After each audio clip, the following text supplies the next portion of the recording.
Hello दोस्तों, नमस्कार। मेरा नाम है राशिद अली और मेरे चैनल का नाम है CS स्टडी BC। आपने चैनल को सब्सक्राइब नहीं किया तो चैनल को जल्दी से जल्दी सब्सक्राइब कर लीजिए, क्योंकि जो भी मैं वीडियो डालूँ आपको सबसे पहले नोटिफिकेशन प्राप्त हो और आप वीडियो को देख ले। क्योंकि अब मैं वीडियो जो बना रहा हूँ वो आपके काम के लिए ही बना रहा हूँ, ठीक है भाई। क्योंकि कक्षा 9 से लेकर के कक्षा 9, कक्षा 11 और BCom आपका सेकंड सेमेस्टर और आपका MCom फर्स्ट ईयर प्राइवेट, उसमें जो नॉन कॉमर्स स्टूडेंट होते हैं MCom में, उनके लिए भी ये इम्पोर्टेंट हो जाती है। क्योंकि जनरल एंट्री हर किसी पे बनानी नहीं आती, तो मैं शुरू से ही लेकर के सॉरी मैं शुरू से ही लेकर के स्टार्ट कर रहा हूँ कि आपको जनरल एंट्री बनानी आ जाए। तो मैंने पहली वीडियो डाली थी, उसमें बेस डाला था कि जनरल एंट्री का इतिहास किस प्रकार का था, ठीक है भाई। तो मैंने 2 दिन पहले वीडियो बना करके डाली थी कि वह जनरल एंट्री का इतिहास क्या है, किसने स्टार्ट की थी, कैसे उसमें काम हुआ करता है, ठीक। अब बात करते हैं कि जनरल या रोजनामचा के बारे में, ठीक। और उसमें फिर डिटेल से बात करेगी खाते कितने प्रकार के होते हैं। तो जनरल या रोजनामचे के बारे में हम डिटेल्स में पढ़ लेते हैं।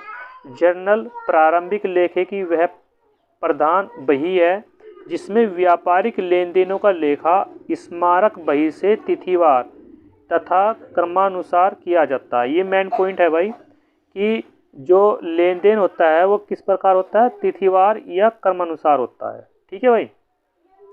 जर्नल शब्द की उत्पत्ति फ्रेंच शब्द यजूर से हुई है, जिसका अर्थ एक दिन होता है।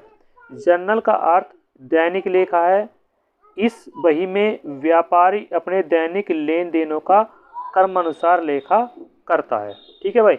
अगर आपने भाई चैनल को सब्सक्राइब नहीं किया तो जल्दी से जल्दी आप चैनल को सब्सक्राइब कर लीजिए और शेयर कीजिए और कमेंट कीजिए, और जो आपके दोस्त हैं उनको भी ये वीडियो शेयर कीजिए, क्योंकि मैं आपको सिखाने वाला हूँ कि जनरल एंट्री बनाते कैसे है। तो पहले हम इसके थोड़े से बेस के बारे में बात कर ले, क्योंकि जब तक बेस पता नहीं होता, ये किसी पेड़ की सॉरी जब किसी पेड़ की जड़ें मजबूत नहीं होती तो आंधी में जो आंधी आती है तो आंधी आती है, तूफान आता है, तो उसमें वो पेड़ उखड़ करके दूर गिरता है। अगर हमारी जड़ मजबूत है या किसी पेड़ की जड़ मजबूत है तो आंधी आओ या तूफान आओ, किसी भी तरह से आओ, तो हम क्या कर यानी कि वो पेड़ गिरता नहीं है, ठीक है। तो इसी प्रकार अगर जनरल एंट्री का बेस पकड़ के हम चले तो आपको मैं बता दूं कि आप कभी भी मार नहीं खाओगे जनरल एंट्री बनाने के संबंध में। तो अब बात करते हैं कि खाते कितने प्रकार के होते हैं। Types of accounts. खाते 3 प्रकार के होते हैं। कितने भाई? 3 प्रकार के खाते होते हैं आपके। ये 3 प्रकार के खाते हैं। कौन कौन से? नंबर 1 खाता है आपका व्यक्तिगत, ठीक, पर्सनल अकाउंट जिसको बोलते हैं हम पर्सनल अकाउंट। नंबर 2 पे वास्तविक खाते या संपत्ति खाते, इन्हें रियल या एसिस्ट अकाउंट बोलते हैं। और तीसरा है अवास्तविक या नाम मात्र खाते, जिसको हम नॉमिनल अकाउंट बोलते हैं। तो 3 तरह के खाते हैं। तीनों तरह के खाते के बारे में पहले हम जान लेते हैं ये किस तरह काम करते हैं, ठीक है भाई। तो सबसे पहले बात करते हैं व्यक्तिगत खाते के, ठीक है भाई। जो हमारे पास व्यक्तिगत खाता है जिसको हम बोलते हैं पर्सनल अकाउंट, तो इसके बारे में हम बात करते हैं, ठीक है। तो व्यक्तिगत खाते वे खाते होते हैं जो जिन व्यापारी अपने यहाँ व्यक्तिगत से संबंधित खाते रखते हैं, जैसे व्यक्तियों, संस्थाओं, फर्म और कंपनियों के खाते। ये खाते व्यापार के स्वामी, पूंजी, देनदारों तथा लेनदारों से संबंधित होते हैं। ये खाते व्यक्तिगत खाते 3 भागों में बटे हुए होते हैं। जो व्यक्तिगत खाते हैं इनको 3 भागों में बांटा गया है, ठीक है भाई। आप थ्योरी पढ़ोगे तो मैंने जो थ्योरी ली है, जो थ्योरी ली है बहुत ही सरल भाषा में ली है। बहुत सरल भाषा में आपको समझाया गया है कि व्यक्तिगत खाते किस प्रकार के होते हैं। और व्यक्तिगत खातों में भी 3 भाग होते हैं। कौन कौन से? अब देख लेते हैं हम कौन कौन से 3 भाग होते हैं। पहला भाग है हमारे पास प्राकृतिक व्यक्तिगत खाते, ठीक, जिसको नेचुरल पर्सनल अकाउंट बोलते हैं। इसके अंतर्गत प्राकृतिक में आते हैं जो प्रकृति से संबंधित खाते होते हैं, जैसे आशीष का खाता, ठीक है भाई, स्वामी का खाता, आशीष का खाता, स्वाति का खाता, मोनी का खाता, श्याम सिंह का खाता या रूपाक्षी का खाता। कहने का मतलब ये है कि प्राकृतिक खाते वे खाते होते हैं जो व्यक्ति से संबंधित होते हैं। क्या होते हैं भाई? व्यक्ति से संबंधित। जैसे हम किसी भी व्यक्ति का नाम लेते हैं तो उससे संबंध होते हैं प्राकृतिक खाते, उनको बोलते हैं प्राकृतिक व्यक्तिगत खाते, यानी कि नेचुरल पर्सनल अकाउंट, ठीक। अब दूसरे नंबर पर आते हैं कृत्रिम व्यक्ति खाते, ठीक है भाई। तो इनको बोलते हैं हम प्राकृतिक व्यक्तिगत खाते, यानी कि आर्टिफिशियल पर्सनल अकाउंट। और आर्टिफिशियल पर्सनल अकाउंट में किस प्रकार के खाते आते हैं? तो ये खाते आते हैं जैसे किसी फर्म का खाता हो गया, ठीक, किसी बैंक का खाता हो गया, किसी कंपनी का खाता हो गया, किसी क्लब का खाता हो गया, किसी शैक्षणिक का खाता हो गया, सामाजिक राजनीतिक संस्थाओं के खाते या कंपनी के खाते। ये वे खाते होते हैं जो कृत्रिम यानी कि आर्टिफिशियल होते हैं, ठीक। तो इस प्रकार के ये व्यक्तिगत खातों में आते हैं। तीसरा खाता जो होता है वो होता है प्रतिनिधि व्यक्तिगत खाता, ठीक। तो इसके अंदर आते हैं जैसे किसी व्यापारी, जैसे व्यापार के स्वामी का खाता, पूंजी का खाता, आहरण खाता, मजदूरी खाता, व्यक्ति पूर्वदत्त, अपार्जित खाता, अनुपार्जित खाता। तो आपको मैं बता दूं ये सब खाते व्यक्तिगत खाते में आते हैं। क्या आते हैं भाई?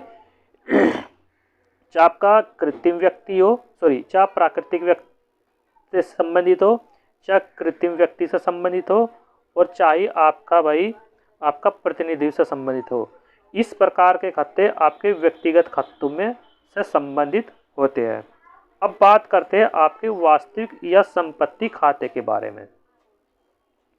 वास्तविक या संपत्ति खाते किस प्रकार के होते हैं? व्यापार के अंतर्गत जो संपत्ति खरीदी जाती है उसे हम संपत्ति खाते में लिखते हैं, या कोई वस्तु जब व्यापार में आती है तो हम एक खाते को डेबिट नाम और दूसरे खाते को क्रेडिट यानी कि जमा करते हैं। इसकी एक मतलब एक ये थ्योरी है, कोटेशन है कि आने वाली वस्तु ये संपत्ति को डेबिट करते हैं भाई, और जाने वाली वस्तु संपत्ति को क्रेडिट करते हैं। तो जो हमारे वास्तविक ये संपत्ति खाते होते हैं वो इस प्रकार के होते हैं, जैसे मशीन का खाता, फर्नीचर का खाता, भवन का खाता, माल खाता, रोकड़ खाता, ख्याति, ट्रेडमार्क या पेटेंट्स। ये सब तरह के खाते जो है हमारे किस प्रकार के हैं? ये है हमारे पास वास्तविक या संपत्ति खाते। तीसरा जो खाता है हमारे पास वह है अवास्तविक खाते। कौन से है भाई? अवास्तविक या नाम मात्र के खाते, नॉमिनल अकाउंट बोलते हैं। अवास्तविक या नाम मात्र खाते वे खाते होते हैं जो व्यापार में विभिन्न साधनों से आय प्राप्त होती है। इस प्रकार के आय और व्यय तथा लाभ और हानि खाते से संबंधित होते हैं। इन्हें ही अवास्तविक या नाम मात्र के खाते होते हैं, ठीक है भाई। तो भाई अगर आपने चैनल को सब्सक्राइब नहीं किया तो चैनल को जरूर सब्सक्राइब कर लीजिए, क्योंकि अब मैं आपको हर चीज़ डिटेल से पढ़ाने वाला हूँ, ठीक है। क्योंकि आपकी जर्नल एंट्री ऐसी करा दूंगा कि ज़िंदगी में नहीं आप भूलने के, ठीक है भाई। तो ये थोड़ी सी थ्योरी है, और थ्योरी इस प्रकार लिखी गई है, मैंने इस प्रकार लिखी है कि बच्चे को समझते हुए कुछ देर ना लगे, अच्छे से समझ में आ जाए, ठीक है भाई। तो अब सबसे पहले बात करी थी मैंने व्यक्तिगत खाते। तो व्यक्तिगत खातों में 3 खाते होते हैं, प्राकृतिक, कृत्रिम और प्रतिनिधि, ठीक। दूसरा जो खाता है वह है हमारे पास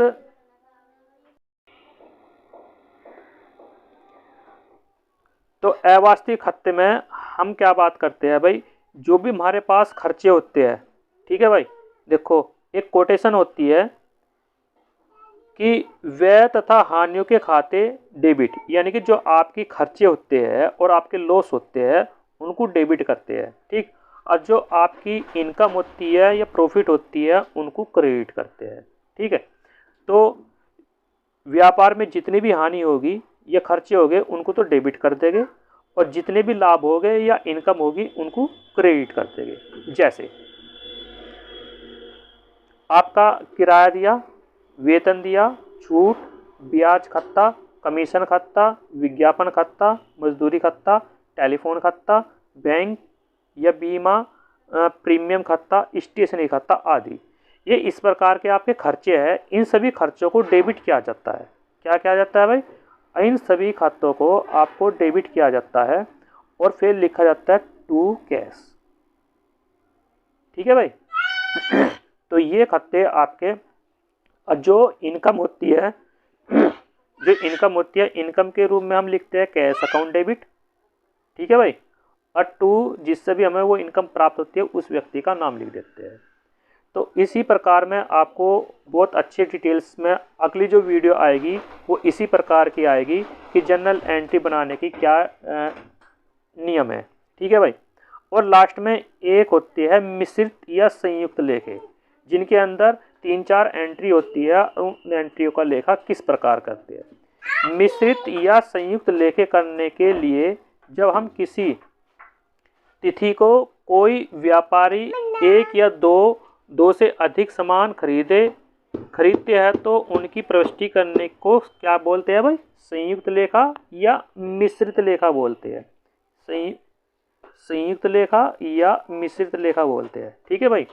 और किस प्रकार की एंट्री एक ही साथ होगी? मान लीजिए जैसे उदाहरण के तौर पर राम ने व्यवसाय प्रारंभ किया, तो राम ने जब व्यवसाय प्रारंभ करेंगे तो उसके साथ में संयुक्त एंट्री किस प्रकार को होती है कि भाई 3,000 रुपये नगद, 18,000 रुपये का माल और 12,000 रुपये की मशीनरी। इन सब की एंट्री कंबाइंड बनेगी, यानी कि अलग अलग नहीं बनेगी। तो उसको जो इस तरह की एंट्री होती है उसको बोलते हैं संयुक्त लेखे या मिश्रित लेखे, यानी कि कंबाइंड एंट्रीज, ठीक है। क्योंकि इन जो हमारे पास तीनों अमाउंट है, इन तीनों अमाउंट का लेखा हम अलग अलग नहीं करने के, एक साथ करेंगे, ठीक है भाई। तो आई होप आप समझ गए होंगे कि आपको जनरल एंट्री बनाने के बारे में थोड़ी सी नॉलेज होगी इस प्रकार हम जनरल एंट्री बनाएंगे।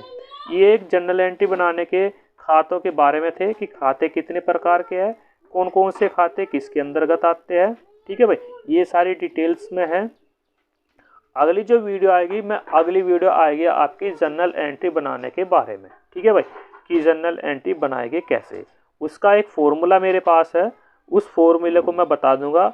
अगर उस फॉर्मूले को आपने पूरा का पूरा समझ लिया तो वो आपकी कभी भी जनरल एंट्री उसमें गलत नहीं होगी, ठीक है भाई। तो आई होप आप समझ गए होंगे सभी। तो जल्दी से जल्दी मेरे इस चैनल को ज़्यादा से ज़्यादा सब्सक्राइब कीजिए, ठीक है। थैंक यू, नमस्कार।